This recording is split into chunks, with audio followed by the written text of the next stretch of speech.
Om Tava Kathamritam Tapta Jivanam Kavibhiriditam Kalmashapaham Shravanamangalam Srimadaatatam Bhuvi Grananti Bhurida Janaha Bhuvi Grananti Bhurida Janaha.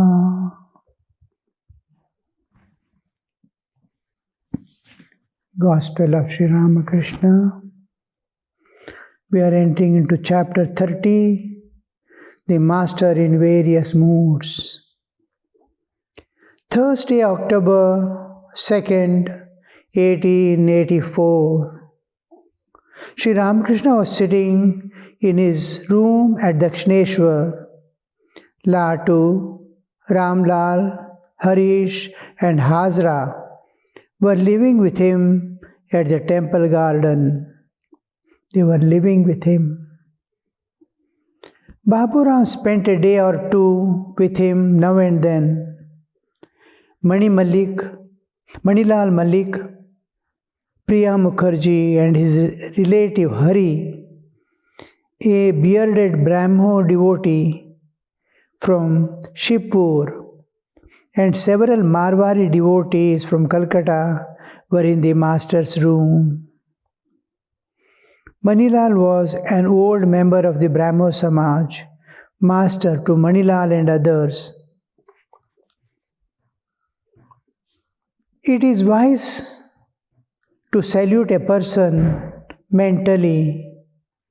What need is there of touching his feet? Mental salutation does not embarrass anybody. Master is telling, it is wise to salute a person mentally. What need is there of touching his feet?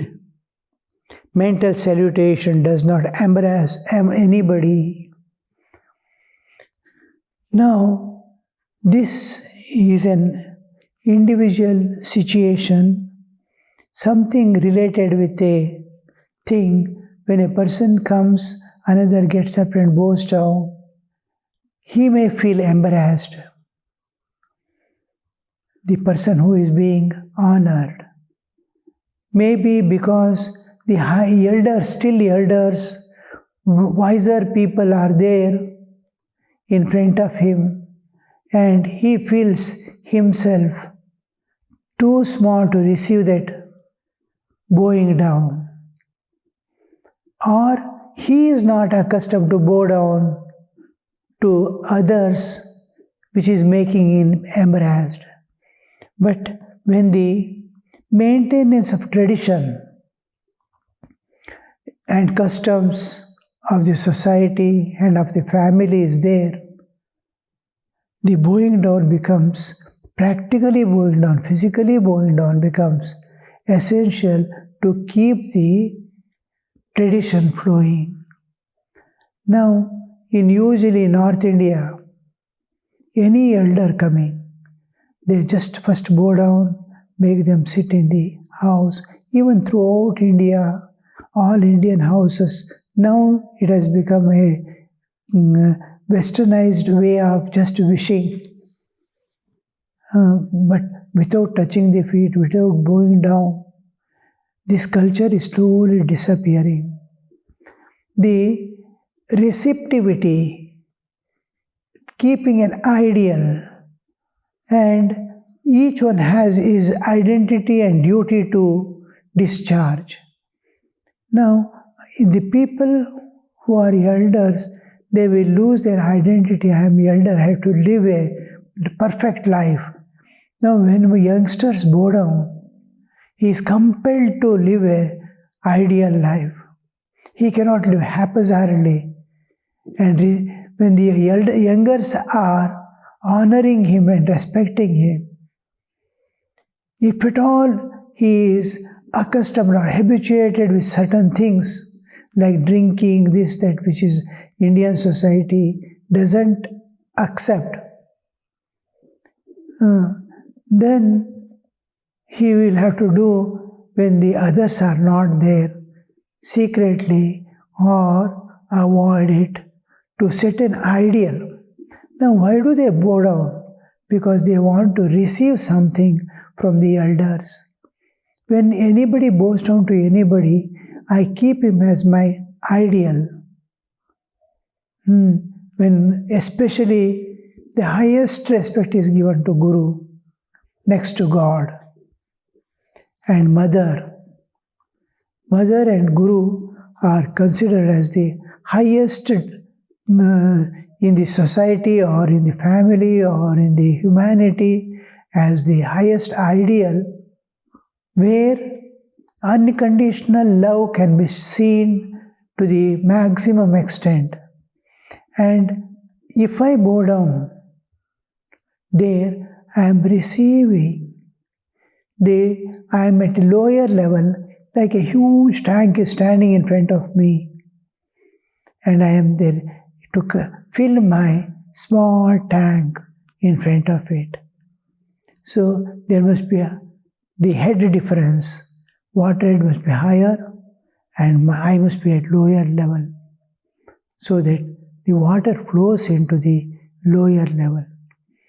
Now, spiritual heights. When we come to the highest standard, it is spiritual ideal of God realization, self-realization, Atma-jnana, Paramatma-jnana. There, everybody has to bow down. Coming down, the moral perfection, moral ideal. Somebody are placing perfect moral ideal. They will never err in the morality, to respect elders, to love the people, the sight of equanimity. All these, how to conduct themselves in the presence of elders, youngers, all these moral perfections. Morality, when we say simple two principles, I should not be hurt, others should not be hurt. So I do some mistakes which is going to harm me, I should not be harmed. Others also should not be harmed. What if I take drinks? What if I smoke? Nothing happens to others. But you are harming yourself and harming others also indirectly. The silent instigation and a permission for others to do such mistakes. I am giving small examples. Higher examples, most dirtiest examples are there. So these things, the moral perfection, anywhere, anytime, you will see they will never deviate from morality. And side by side, another dharma and adharma. This dharma is living in such a way, he evolves to higher levels of consciousness.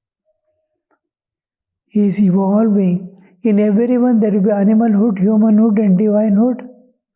And every act, every feeling, every thought, the way in which he behaves, all that is going to make him evolve to higher and higher levels of consciousness. Slowly, like a plant, a seed put in the ground, how it germinates, how it takes roots, how it slowly grows day by day, day by day. Every moment it is growing. That kind of constant evolution, some people depict by holding on to dharma. Dharma is scriptural injunctions to live such a life that it destroys our animalhood and makes us climb to the higher levels of divinity. I must be able to manifest my inner divinity. This is the level of dharma, where we again unconditionally bow down. It is when we see dharma and perfect morality, niti, and then the spiritual enlightenment, these three when we see, there everyone has to bow down unconditionally, implicitly, not explicitly after having told somebody tells bow down. No, immediately there the man is supposed to bow down, and bow down in such a way that practical, physical bowing down, and to the extent they become flat on the ground. Whole thing they fall. Prapatti. These places. Then comes the Nyaya, to follow the laws of government, to pay the taxes properly, not to harm the social structure or any property of the government or of the people. All these are Nyaya, the laws and order of the society is honored. Then comes the religious observances. How that religious small observances, festivals, celebrations, how they maintain the culture. Apart from tradition and customs, it is preserving the culture, the Hindu culture, the Indian culture, that is flowing from ancient times, sanctifying man and his life. That one. There also we bow down. And in the schools where we get any kind of knowledge from anybody, anywhere in the society.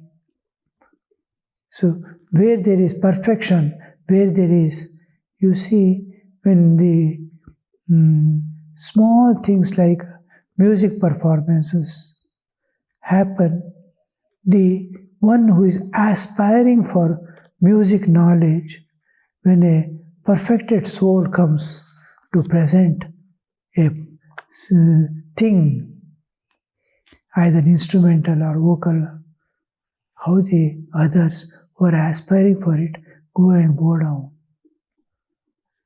Physically they bow down. There also, because it is Vidya. Vidya, when Vidya comes into picture, Vidya is what makes the man go beyond the even humanhood. Sri Ramakrishna says, wherever you see people are able to sing well or have knowledge, it is God's presence is there in them. So the presence, wherever his bhakta is there, because he is pursuing Vidya. Vidya is what is going to eliminate the avidya, ignorance, a darkness of ignorance. Somewhere he is having light. Then there the dedication, how much they must have practiced, how much of they must have dedicated to show that perfection. Years of struggle. One simple chanting, one simple raga to take out, how difficult it is. Small things.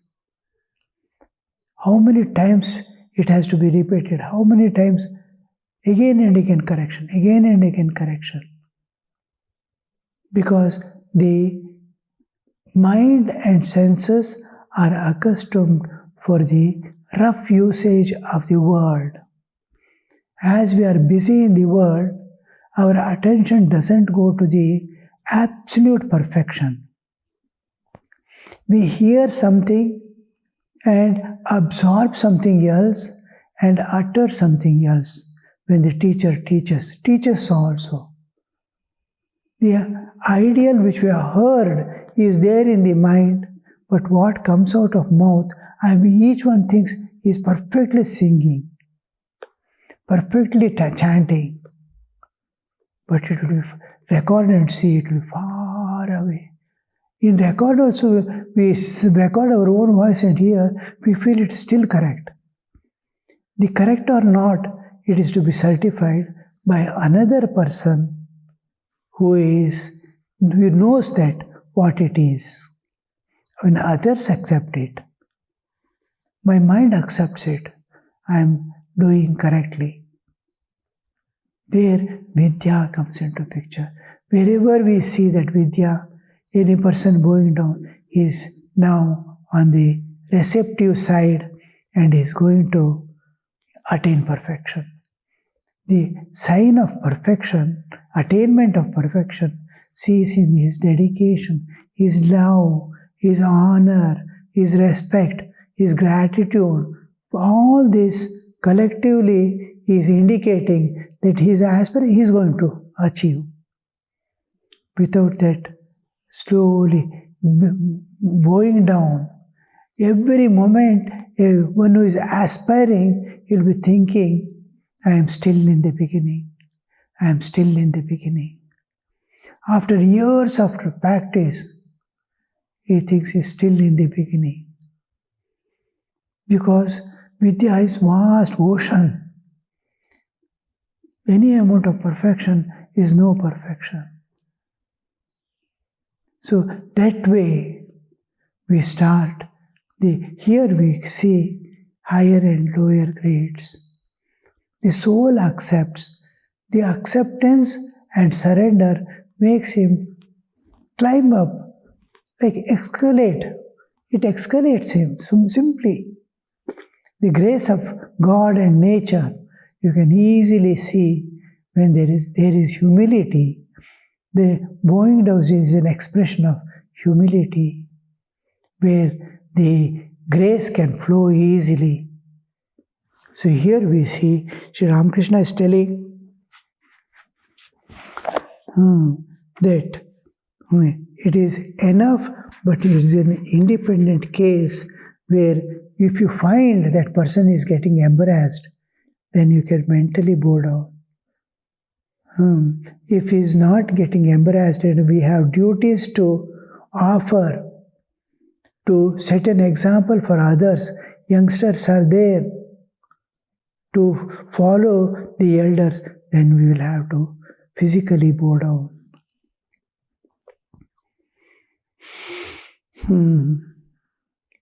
Master to Manilal and others.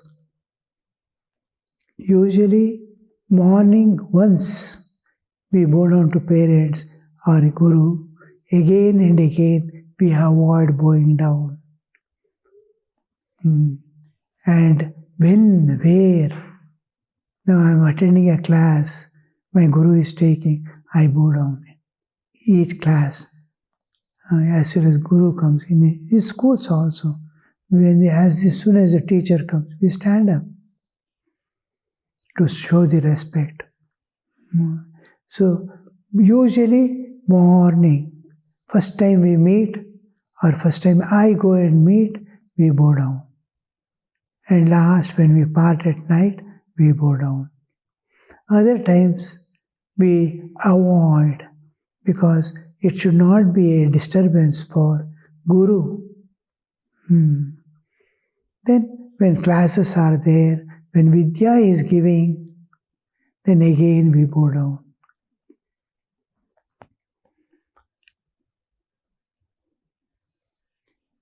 The attitude that my religion alone is right, the topic is changing. The attitude that my religion alone is right and all other religions are false is not good. I see that God Himself has become all these men, images, and saligram. I see one alone in these. I do not see two. I see one. Very clear. What that knowledge slowly, that I am seeing a duality just because I am identified with this body. This identification, I am this body, is making me see one as many. how you see. The whole universe is one seamless existence. There is no joining, nothing. It is one seamless existence. Without, it is indivisible. But one of the part you identify as myself, this body is a part of this universe, and you identify with as I. Immediately you see other things other than you. Dissolve that identity with body, you will see again. When you transcend layer by layer and go also, you will see that it is one existence. You will see, you will experience that one. When the microcosm has identified with a body, if microcosm identifies with the macrocosm, merges in the macrocosm, the ocean of water went up in heat of the sun. It became cloud. It flowed down as rain. Now it is ocean water which is there, got collected on the earth. It is flowing as a river, and river is entering into the ocean again. Look at it. The same water is again entering into, the ocean water is entering into ocean as river. Now, the river thinks itself, I am entering a ocean. There is a ocean in myself. It was, and it is. After entering also it is ocean. When it was evaporating, then also it was ocean water. When it fell down as rain also it was ocean water. And it is joining ocean water. Where is the difference? As water, it is eternally one. Just because it has found itself separate from the ocean, again it is merging in ocean, flowing and merging in ocean. Once it merges in ocean, again there is one ocean. The ocean itself was there in parts, because this water which is flowing down forgot that I am ocean water. While in cloud also I am ocean water. When falling as rain also it is ocean water. When flowing as river also ocean water. If it thinks I am ocean water, there is one. If it thinks I am separate from the every drop, thinks I am separate from the ocean. It flows. Because of and when it flows again, there is one ocean only. So individual is just because identification with the body and thinking itself independent of the cosmic existence. Exactly like a pot placed in the sky, space. A pot is there in the space. The pot space thinks, I am separate from the whole room. I am pot space. The space is indivisible. It appears to be separated because of the pot. It is a pot space is identifying with the pot and says, I am pot space. Space is akhanda. You cannot cut space. Pot can move in the space. Wherever it moves, space is inside. But it is not, pot space is not separated from pot, from the main existence. Pot is there and space is pervading it. When you move, everywhere space is there. You find this pot space, but it's not the same space now. Space is akhanda. It cannot be cut, but pot can pass through it. Space can pass through the pot. Pot can pass through the space. Because it's not going to be affected. Now, if pot space thinks I am separate, it is a delusion. Because it is the pot space is identified with When pot breaks, you see that it was the room, space and beyond. It thought itself to be separate. When pot is there also, it is room, space and beyond. When pot is not there also, it is room, space and beyond. Pot was only making it appear limited. Like this body is making it appear different from the rest of the world. There is no two. And Sri Ramakrishna is very clear to mention this. There are no two. Because he is seeing space, not the objects, separately. And all the objects have come from space. Space becomes vayu, air. Air becomes again fire. Fire becomes again. It is descending from that and not different from that. A pot is made from clay. It is not different from clay. It is clay in the form of, we don't call pot a clay, nor clay a pot. But except clay, nothing is there in a pot. It is clay appearing as pot, but it is clay only. Like that, you may identify, the spirit is identifying with body as myself. Spirit is spirit, whether it identifies or doesn't identify. It is infinite. In the Atma Jnana, when he attains, finds himself, who am I, who am I? And finally finds there was one. And that one continues forever in the eternal existence of the transcendental realm. There are no two. And Sri Ramakrishna is clearly mentioning here that the attitude of my religion alone is right and all other religions are false, is not good. Everything is explaining the same one. All religions meet in one point. I see that God Himself has become all these many images and saligrams, the symbol of God. Images, the images of gods and goddesses, the symbols, and the men and objects, they are all one. I see one alone in all these and do not see two. I see only one. Om Shanti Shanti Shanti Hari Om Tat Sat Shri Ramakrishna Arpanamastu.